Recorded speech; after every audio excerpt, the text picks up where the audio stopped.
Hi there and welcome back. This is Jennifer and I hope you're having a good day. So a couple weeks ago, I shared a hidden slider card design. And at the end, I gave you a little teaser of another type of card I wanted to share. And this one I call a surprise slider card. So with these cards, the large element on the front of the card actually moves to reveal a hidden sentiment underneath.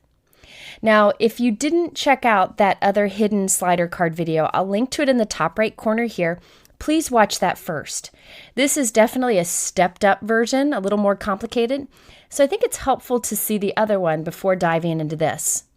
But I have several examples to show you, so I think you'll be able to tackle it and create some cards like this yourself. So let me show you how these cards work. So it's just a basic card, but there's a pull tab, and when you pull it, there's a hidden message underneath. You don't need any special dies for this. You can use what you have on hand. And I'll give you enough examples that I think it will show just that. So my first examples use the Concord and Ninth Crafty Turnabout stamp set and dies. I did a little happy dance when I saw these products because I like to make cards for my crafty friends, and there are many sentiments and fun images included in the stamp set and in the coordinating die set. So I have a few examples using these products. So the large stamp at the top of this set is a turnabout stamp. I've used turnabout stamps many times in videos, but I'll show you again how to set it up quickly. When you get the stamp set, you need to do one step, and once you've done that, you never need to do it again. So I'll show you how to do that. Included in the packaging is a guide, or if you didn't keep packaging like me, you can print it from their website. You line up the stamp with the image on the guide, and then you use a straight edge to draw an X on the back of the stamp that lines up with the X on the guide. Now, people have asked why they don't just make the stamp with the X on the back of the stamp. It's just not possible. So we just need to do it once, and then you're good to go. Next, you need a stamping tool. I'll be using the Misty, and you need a 6x6 piece of paper with an X in the center. I call this a turntable. I actually laminated mine so I can use it over and over again with different turnabout stamps. So you've probably seen it in videos. Next, you'll take your stamp and line the X up on the stamp with the X on your turntable. You'll close your Misty door on it, and now you're ready to do your turnabout stamping. This is easy and such a fantastic way to create cool patterns. Now, onto that turntable, you can tape any size piece of cardstock. But what I like to do now is instead of using the 6x6 turntable, I just use a 6x6 piece of cardstock, and I do all my stamping on there. The nice thing about doing this is I end up with a larger piece, and I can save any pieces that I trim off for another card. So I start by stamping the image first. Here I'm using Hero Art Soft Pool ink, and I double stamped it to make it darker. I then rotated it one turn, pick another color, and stamp that. I'll rotate it another turn, pick another color, and stamp that. And you'll do that 4 times until you have the complete pattern. You could do them all in the same color if you want, or as many colors as you'd like. But I always like to do the 4 different colors because I find that it gives such a unique pattern that really would have been hard to stamp with any other stamp. If this were just a regular background stamp, all of those images would be the same color. So I went ahead and I did a bunch of these backgrounds, and I decided to make 4 to share with you, and I listed the colors of the inks at the top of the screen. I just wanted to show you how every one is a little bit different and has a different feel about it based on what inks I used. Keep in mind you could also do a tone-on-tone look, or you could do colored cardstock and stamp with white inks or gold and silver heat emboss. You can really create a lot of different looks using the turnabout stamps. Since these were for crafty friends, I decided to go with bright and cheerful colors for today. Next, we need to pick a large element that will slide on the front of the card. You want something a bit bigger. A large die cut like this one is a good choice. These are the crafty dies that I showed you earlier. Now onto that large postage stamp, I'm stamping a greeting with black ink. I also wanted to include that little paintbrush that I made using the die set. And I wanted it underneath the word color so that the word color was on it too. But you may notice with my die cut, I used some silver shiny cardstock. and that won't take the ink very well. So I'm going to change my little paintbrush. And I also wanted the paint on the brush to match the pink ink that I used on the background that we created earlier. So I couldn't find the right color of pink, so I took my pink ink pad, just swiped it against some white cardstock and die cut that, and that way I have the pink that is perfect match with my background. I also removed that silver cardstock and just made the entire brush a craft cardstock. So now I can stamp on there again in the same location using my stamping tool, then glue that brush down, and my brush is now part of the sentiment. So this is a little spotlight thing, and it was a great way to make room for the paintbrush since the sentiment really filled the area. I didn't have room for it, so I just put it behind the sentiment. Okay, so now that we have our stamped panel ready and the large element that will slide, it's time to put our slider card together. So I have trimmed my pieces down. I have the stamped panel that is 4 inches by 5 inches and a note card that's 4 1/4 by 5 1/4.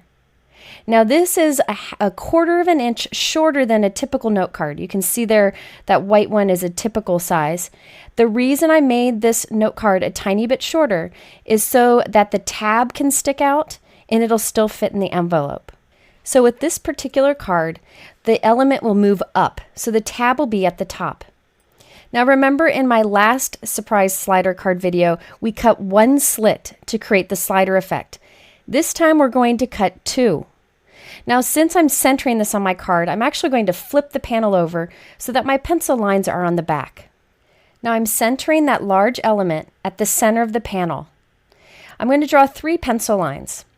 The first will be at the bottom of that element, just so I know where I need to stop my little slits. The other 2 pencil marks will be about a 1/4 of an inch in from the sides of the element towards the top. So you can see that's about a 1/4 of an inch in from one side and a 1/4 inch from the other. Okay, so now it's time to cut slits that connect those dots.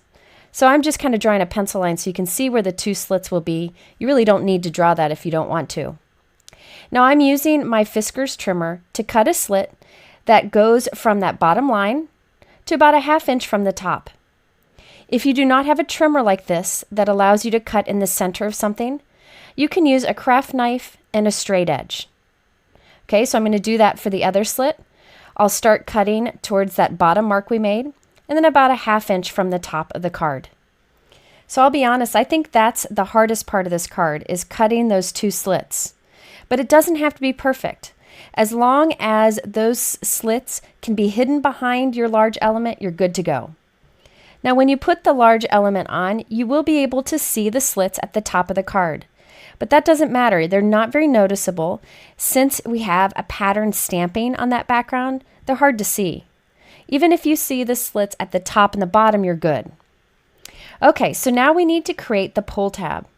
I like to create a pull tab that's a little bit wider than whatever element we have on the front of the card. So I'd say it's about a 1/2 inch wider. It doesn't really matter the length, but a good way to start is 6 inches. So I have that white piece, and what will happen is it'll be behind that stamped panel, and when you pull it up, that large element will go up with it. Now the last piece we need is the feet for that element, so that I could slide through those cuts that we made. Now for the feet, you could use a piece of cardstock, but I like to use a piece of acetate because it slides so nicely. I use Hero Arts acetate, but you could use any thick, clear packaging too. And I cut mine about 3 1/2 inches by 1/2 inch. It really doesn't matter the length, but you want it to be about a 1/2 inch wide. This will go on the back bottom of our element. And when you put it back there, you'll see that the little feet stick out, and that's what we need to have so it will slide. So holding that clear piece on the back bottom of our element, I'm going to flip it over, and I'm putting tape on the back of this so that it stays there. I'm using Be Creative tape, but you could use Scotch tape or any kind of masking tape for this. I'm putting the pieces about a 1/4 of an inch in from the sides, and I'm using several pieces because I really want it to stay put. So this will create little clear feet that stick out from the back of our large element. Those 2 feet will go into those 2 slits that we created. allowing it to slide up and down. So you can see here I have tape about 1/4 inch in from the sides, and my little clear feet stick out. Again, that clear piece could be regular cardstock if you don't have any acetate. Okay, so now it's time to tuck those little feet into the slits. So one goes in one slit and the other goes in the other slit. The feet will be on the back of the card and our stamped element will be on the front. And you can see right away how nicely it will slide. Now to finish this process off, I like to take a couple pieces of tape and temporarily tape that stamped element center on our panel. So see how it's centered there, and I just taped it there temporarily. Now we're going to flip this over and finish it off. It's just helpful to have that held in place to do this. So we need to attach those 2 clear feet to our pull tab. So I'm taking some strong double-sided tape and I'm tucking it behind the feet, very close up to the slit. Notice that that adhesive is pointing up towards the camera. I'll take another piece of tape, tuck it behind the other foot, pretty close up to that slit. Again, the adhesive is facing the camera. And now we can take our large pull tab and lay that onto this. You'll notice that there is some space above and below the pull tab and to the left of it, which happens to be the bottom of the card. Now we have those little clear feet that are sticking out from the pull tab. They don't need to be sticking out, so I'll just use my scissors to trim them off. The final step is to put foam tape around the pull tab. You want to be as close as you can to the pull tab without actually touching it. You want a teeny bit of wiggle room, but not too much. And that bottom piece, that tells the pull tab where to stop. So I'm adding this onto our note card, and then I can remove those 2 pieces of tape so that we can test out our slider. Now, all we need to do is add a sentiment that will be behind that element so that when you pull up, you see it. You could stamp that directly on the background, but what I decided to do was die cut a small heart and stamp Love You from that same Crafty Concord and Ninth stamp set and glue that between the slits. Just make sure you don't glue over those slits. You want those to be exposed. So while the card is closed, you can cut off the excess of the tab. And I stamped Pull Here from this Lawn Fawn Push Here stamp set. I use this a lot when I am doing any kind of interactive card. It's a great stamp set to have. So here's the final card. It has a place to write a message on the inside, and it has that fun pull tab that reveals the hidden sentiment behind it. And by the way, I did put a little bit of glossy accents on that pink paint on the brush so it stands out a bit. I absolutely love that little brush. I think it's so cute. Okay, now for another example using one of those crafty backgrounds that I created. I'm not going to show you the process of this as it is very similar to the last one, and I have some other examples to show you. But for this one, it's a landscape card, so it's a sideways card, but the pull tab is still at the top. On that center element, I stamped a sentiment from that crafty stamp set that the turnabout stamp is on, and I also assembled a pair of scissors using the coordinating dies.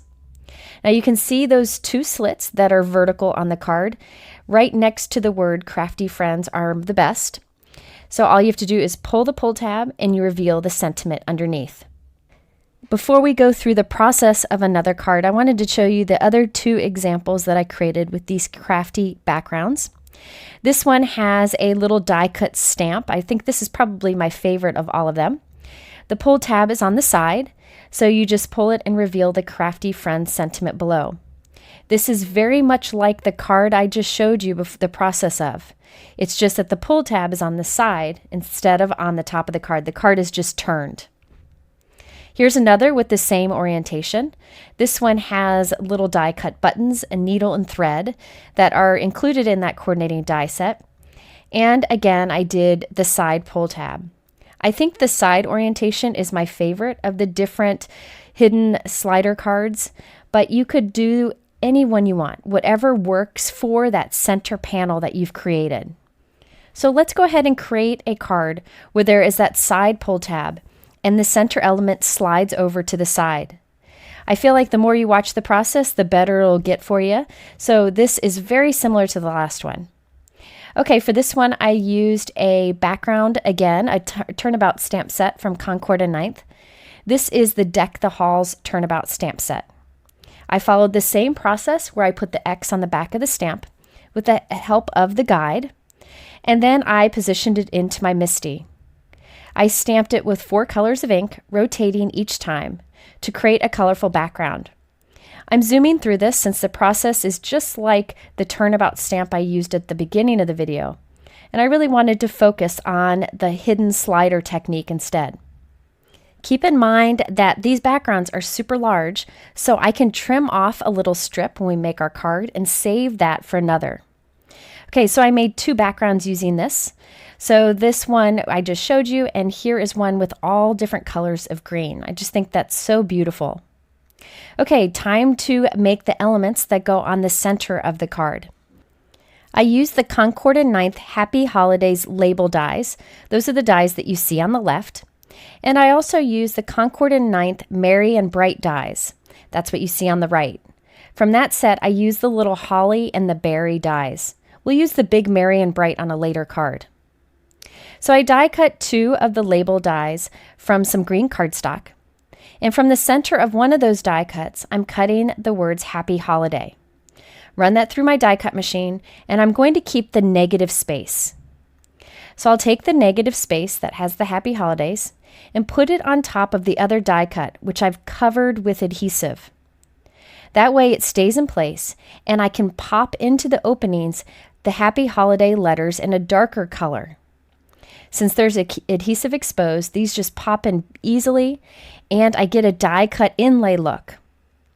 However, I really wanted my letters to stand out, so I wanted to stack a few on top of each other.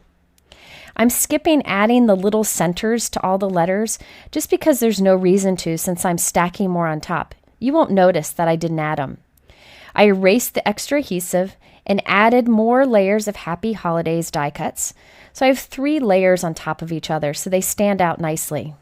If you wanted to save time, you could skip the added layering of the die cuts and just stick with the first inlay layer of the Happy Holidays letters. I just wanted to be sure that my sentiments stood out. Okay, so I gathered all the other pieces I need for this card. I have my stamped background trimmed to 4 inches by 5 inches, and I have a card that is 4 1/4 by 5 1/4. So it's a little bit short of a regular note card. This is exactly what we did earlier. The pull tab will be on the right, and when you pull it, this whole element will slide to the right. I also have a white piece of cardstock that is trimmed down that I stamped my sentiment on, and that will be adhered under our main element.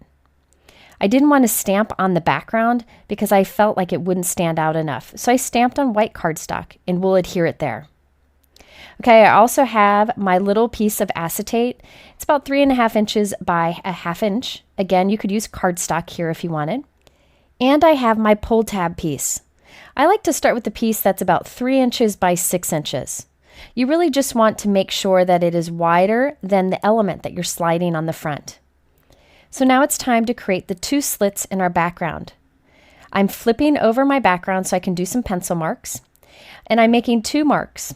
One that's about 1/4 of an inch from the edge of the die cut from the top, and one that's about 1/4 of an inch from the bottom. So after I have those 2 marks, we're going to make 2 slits into the background. And I'm making sure that the slits are right along those little pencil marks. I'm cutting about 1/2 inch from the top to about 1/2 inch from the bottom of our panel. So you'll see I'm dropping my blade there, pulling it up to the top about 1/2 inch away. It really doesn't matter how long those slits are. The closer they are to the edge, the more sliding you can get. And it's okay if people can see the slits you've cut into your background, so don't worry if they're too long. I find about 1/2 inch from the edge is a great position. Now I'm gluing my stamped piece right into the center, making sure to not glue over those slits. You need those slits to be open. Okay, now it's time to put these guys together. I have my little clear piece that I'm going to put on the left-hand side. It's the opposite side of where the pull tab will be. And I'm taping it to the back. I have my tape about 1/4 of an inch in from the 2 sides. And I'm putting a pretty generous amount down because I want it to stay put. So you can see it has those little clear feet sticking out. I'm going to slide those little feet into the 2 slits on the background. This is exactly as we did before. It's just that the pull tab is going to the right instead of to the top. Now you'll see it slides too far to the left and too far to the right. That's okay. We'll create stoppers to keep it from going too far. So at this point, we're going to put those temporary pieces of tape so that the element stays taped to the center of the card. And now I'm going to put the double-sided adhesive onto the back of our little clear feet. The adhesive is pointing up to the camera so that when we lay our pull tab piece onto these, it will attach nicely. So now I'm taking the pull tab piece, lining it up, making sure it's centered between the top and the bottom of my panel, and I will press that down. You can see there's plenty of room above, below, and next to the pull tab to add our foam tape. We can cut the little extra of the clear feet that are sticking out the sides and then put the foam tape down. So the foam tape, let me tell you about this again. You want it to be close to the pull tab but not touching it. If it's too far from the pull tab, it'll wiggle too much. If it's too close, you'll pretty much make it so the pull tab doesn't work. So you want it as close to it as you can be without actually touching it. And make sure you put the adhesive on the left because that's what keeps the main element from sliding too far over. So we can add that onto our card. Once we have it there, we can remove that temporary purple tape and test out our slider effect. And I tell you, this really slides very smoothly since the pull tab is wide and since we used an acetate piece. I just find that it slides very nicely. So I can cut the excess off the pull tab and stamp the pull here sentiment on it. I usually stamp that with a lighter ink, but on these I went with an ink that matched the background. So there you have the pull tab effect. I did also add some holly and pine die cuts from the die sets that I showed you earlier. You can really add anything you want onto that center element. You just want to make sure the center element is big enough so that when you do the sliding effect, you have room for sentiment underneath. So you could even put a window to the inside of the card underneath if you wanted, or a photo or anything at all. Since I was happy with how this one turned out, I decided to make a second using my other stamped background. This time that stamped background was light enough that I could just stamp my inside sentiment directly on it. Everything else is absolutely the same. I did add some berries to this one with some glossy accents on it. So you can see how you can do this type of slider card in different orientations. You just need to figure out where to put those 2 slits and then you're good to go. Okay, my last example shows that you could use even shaped dies for that center element as long as they're large enough. Now with this one, I have a square card where the pull tab is at the top, so the center element slides upwards. Okay, so I used another Concord and Ninth turnabout stamp set to create the background on this one. This is the Snowflake turnabout stamp set. I set it up just like I did at the beginning of this video, and I am again stamping on a 6x6 piece of cardstock. But this time I'm using a colored cardstock and using colored inks. I've stamped this 3 times with 3 different shades of pool ink, rotating my paper in between each stamping. However, for the 4th stamp image, I decided to use a white pigment ink. I really like the look of the white pigment ink on a colored background. Now my background is very light, so I had to stamp the white a few times to get the white to show up against that light cardstock, but I definitely think it's worth it. I made a second background using the pool ink colors on white cardstock just to show you the different options that you can get. I'm going to save this background for a card that I'm doing with Lila later. But there you can see the white pigment ink with all the colored inks. Remember, you could do heat embossing and different colors of powders on these backgrounds too. Now to create the large element that slides on this card, I used the Concord and Ninth Snow Flurry die set. I die cut 3 of the large snowflakes and glued them on top of each other and added a large circle behind it, just so that there was more solid area in the center to hide the sentiment we'll put underneath. I also stamped this large snowflake stamp onto the die cut just for a little bit more interest to it, and I stamped that with soft pool ink. For the sentiment, I used the Merry and Bright die set that I showed you earlier. I die cut 3 from white cardstock and 1 from silver glitter cardstock and adhered them together. I then carefully cut away the word Merry because that's all I wanted to use on this card. I'll save Bright for another card. I trimmed my background down to 5 by 5, and I have a 5.5 inch by 5.5 inch white note card. Now it's time to create the 2 slits to do the sliding effect. I flip my panel over, and I'm drawing 2 pencil lines about 1/4 inch in from the edge of the circle. So there's my first mark and my second mark. I now need to create 2 slits along those marks. I'm going from a 1/2 inch from one side to a 1/2 inch from the other side. It really doesn't matter how long those slits are as long as you don't cut your paper in half. Okay, so we have our 2 slits right there in the middle. It's time to put our little feet onto our snowflake. So I have it on the edge there. At this point, I'm thinking I'm doing a side pulling card, but you'll see I change along the way. But it doesn't matter, it goes together the same way. I'm putting tape to tape that towards the edge of my snowflake, and I have my little feet hanging off the side. I tuck the 2 little feet into the 2 slits on the panel, and then I'm centering that element, that snowflake, in the center of the panel. And I'll put 2 pieces of temporary tape on there to hold it in place. I'll now tuck my double-sided adhesive behind the feet on both sides, pretty close to the slits. And then I can add my pull tab piece. I created a piece that was about 4 inches wide by 6 inches, pressing it down close to where these clear feet are, putting foam adhesive all around the pull tab, very close to it but not touching it. And then I can add that to my 5.5 inch by 5.5 inch note card. I then can remove the 2 pieces of tape so I can test out my slider effect. And there you have a shaped die cut that moves to reveal a hidden sentiment underneath. Now when I went to add my silver glitter Merry die cut, the silver kind of got lost on my snowflake. So I'm coloring the glitter cardstock with my Copic marker, this is BG78, so that I could make it stand out more. I find that's a great way to create custom colors of glitter cardstock. You can also do that with alcohol inks or Sharpies. So I used some strong liquid adhesive to add the Merry onto our center snowflake. And I also die cut a circle and stamped a sentiment on it that I glued underneath that main element. So this is a 5.5 by a little over 5.5 inch card. So I have a 6 by 6 white envelope that I'll use with it. I really like the larger size so that I could have that large snowflake that moves with the pull tab.